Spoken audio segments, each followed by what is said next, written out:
UP के जनपद संभल में तैनात सीओ अनुज चौधरी हाल ही में एक बयान को लेकर विवादों में घिर गए हैं। उन्होंने एक ऐसा बयान दिया जिससे राजनीति गर्मा गई है। एक तरफ तो विपक्ष सीओ साहब को लेकर हमलावर है, वहीं दूसरी तरफ एक टीवी में इंटरव्यू के दौरान योगी आदित्यनाथ ने सीओ अनुज चौधरी का समर्थन कर इस मामले को और हवा दे दी है। इस पर अब घमासान मच गया है। क्या है पूरा मामला, आगे आपको वीडियो में बताएंगे। नमस्कार, आप देख रहे हैं 4 PM और मैं हूं आपके साथ में शोभित पाठक। यूपी के संभल में 24 नवंबर 2024 की हिंसा के बाद से लगातार माहौल को शांत करने का प्रयास किया जा रहा है और इस बीच होली पर्व के दौरान स्थिति को नियंत्रित करने की तैयारी भी चल रही है। होली शुक्रवार 14 मार्च को पड़ रही है। रमजान का महीना चल रहा है। ऐसे में जुमे की नमाज को अलग महत्व से देखा जा रहा है। जुमे की नमाज के दौरान कई धार्मिक संगठन होली के रंग को लेकर अपनी अपनी बात कहते हुए नजर आ रहे हैं और इस पूरे मामले पर पिछले दिनों संभल सीओ अनुज चौधरी का बयान सामने आया था।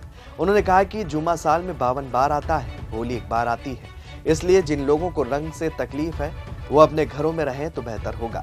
संभल सीओ के बयान पर कांग्रेस और समाजवादी पार्टी ने जोरदार हमला भी बोला और अब सीएम योगी आदित्यनाथ ने उनका बचाव किया है। बता दें, सीएम योगी आदित्यनाथ का अब इस पूरे मामले पर बड़ा बयान निकलकर सामने आया है।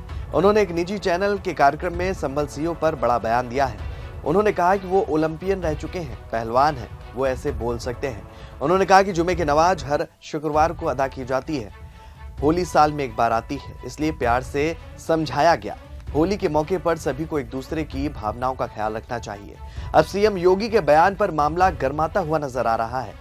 सीएम योगी आदित्यनाथ ने निजी चैनल के कार्यक्रम में कहा कि होली के अवसर पर मुझे लगता है कि एक दूसरे की भावनाओं का सम्मान होना चाहिए। स्वाभाविक रूप से जुमे की नमाज हर शुक्रवार के दिन होती है, होली साल में एक बार होती है। ये कहा गया है कि देखिए, इस मामले को प्यार से समझाया गया है।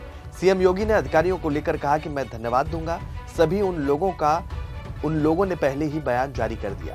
सीएम योगी ने कहा कि अधिकारियों ने कहा कि देखो, पहले होली का आयोजन होने दो, 14 मार्च को होली है, दिन के 2 बजे तक होली खेलने दो, दोपहर 2 बजे के बाद आप जुमे की नमाज पढ़ने जाना चाहते हैं तो जा सकते हैं। बहुत सारे मुस्लिम धर्मगुरुओं ने भी इसके बारे में इस प्रकार के पहले से ही आह्वान कर रखा है और उन्होंने इसको लेकर अपील भी कर दी है कि हम लोग प्रशासन की बात को मानेंगे क्योंकि होली साल में एक बार आती है। सीएम योगी यहीं नहीं रुके, उन्होंने आगे कहा कि जुम्मे की नमाज तो हर सप्ताह पढ़नी है, ये स्थिति भी हो सकती है। ऐसी कोई बाध्यता तो नहीं है कि जुम्मे की नमाज होना ही होना है, लेकिन अगर कोई व्यक्ति पढ़ना ही चाहता है तो अपने घर में पढ़ सकता है। आवश्यक नहीं कि वो व्यक्ति मस्जिद में ही जाए। अगर मस्जिद में जाना ही है तो फिर रंग से परहेज ना करे। अगर रंग से किसी को परहेज है तो अच्छा होगा, घर पर रहें। सीएम योगी ने कहा कि पुलिस अधिकारियों ने यही बात समझाई है और क्या कुछ कहा सीएम योगी आदित्यनाथ ने, आप खुद ही सुनिए। देखिए, होली के अवसर पर मुझे लगता है एक दूसरे की भावनाओं का सम्मान होना चाहिए और स्वाभाविक रूप से जुमे की नमाज हर शुक्रवार के दिन होती है, होली वर्ष में एक बार होती है। तो यही कहा गया कि भाई देखो, प्यार से समझाया गया और मैं धन्यवाद दूंगा सभी उन लोगों को जिन लोगों ने बयान जारी कर दिया कि भाई देखो, पहले होली का आयोजन होने दो, 14 मार्च को होली है, 2 बजे तक होली खेलने दो, 2 बजे के बाद आप जुमे की नमाज पढ़ना। और बहुत सारे मुस्लिम धर्मगुरुओं ने भी इसके बारे में इस प्रकार के पहले से उन्होंने आह्वान भी किया, अपील भी कर दी है कि हम लोग इसको मानेंगे क्योंकि होली साल में एक बार में पड़ती है और जुमे की नमाज तो हर सप्ताह पढ़नी है। स्थगित भी हो सकती है, कोई बाध्यकारी तो है नहीं कि होना ही होना है, लेकिन अगर कोई व्यक्ति पढ़ना ही चाहता है तो अपने घर में पढ़ सकता है। आवश्यक नहीं कि वह व्यक्ति मस्जिद में ही जाए। या तो जाना है तो फिर रंग से परहेज न करें। अगर रंग से किसी को परहेज है तो अच्छा होगा। और पुलिस अधिकारी ने यही बात समझाई। ठीक है, जो हमारा वो पुलिस अधिकारी है वो पहलवान रहा है, अर्जुन अवार्डी रहा है, ओलंपियन है, पूर्व ओलंपियन है।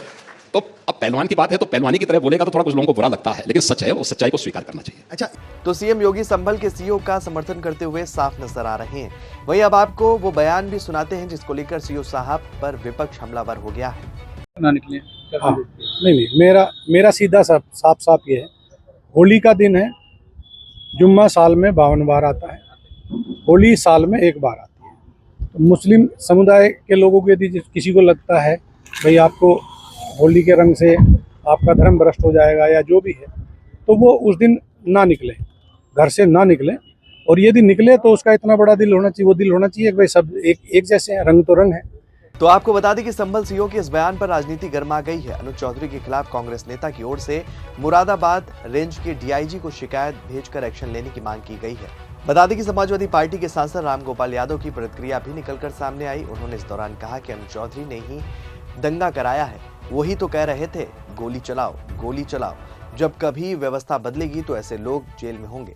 आपको बता दें कि बीते दिन संभल जिले में पीस कमेटी की बैठक भी बुलाई गई थी और इस बैठक के दौरान सीओ अनुज चौधरी ने होली और ईद के मद्देनजर असामाजिक तत्वों को कड़ी चेतावनी दी थी। उन्होंने कहा था कि अगर किसी को रंगों से दिक्कत है तो वो होली के दिन घर में ही रहे। कानून व्यवस्था बिगड़ती है तो पुलिस सख्त एक्शन लेगी। सीओ अनुज चौधरी के इस बयान के बाद वहीं सपा राष्ट्रीय अध्यक्ष अखिलेश यादव ने भी इस मामले पर जमकर नाराजगी जताई है। उन्होंने संभल में विभाजन वाली राजनीति का आरोप भाजपा पर लगाते हुए संभल सीओ के बयान को सरकार की नीति से जोड़कर पेश कर दिया। सपा अध्यक्ष ने अपने सोशल मीडिया अकाउंट एक्स पर पोस्ट लिखकर बीजेपी और संभल सीओ अनुज चौधरी को आड़े हाथों लिया। उन्होंने कहा कि जिन अधिकारियों को होली और ईद के गले मिलने में एकरूपता दिखानी चाहिए, अगर वो ही नकारात्मक बात करेंगे तो भेदकारी भाजपा के राज में सौहार्द की रक्षा कैसे होगी। तो फिलहाल अब ये मामला लगातार बढ़ता जा रहा है और उम्मीद थी कि प्रशासनिक अमला कुछ कार्रवाई करेगा, लेकिन सीएम योगी के बयान से अब मामला और उलझता हुआ नजर आ रहा है। अब देखने वाली बात यह होगी कि मामला समय रहते खत्म होता है या और बढ़ता है, ये तो आने वाला वक्त बताएगा। इस खबर में फिलहाल इतना ही। ऐसी ही तमाम राजनीतिक खबरों के लिए बने रहिए और देखते रहिए 4 PM न्यूज नेटवर्क। धन्यवाद।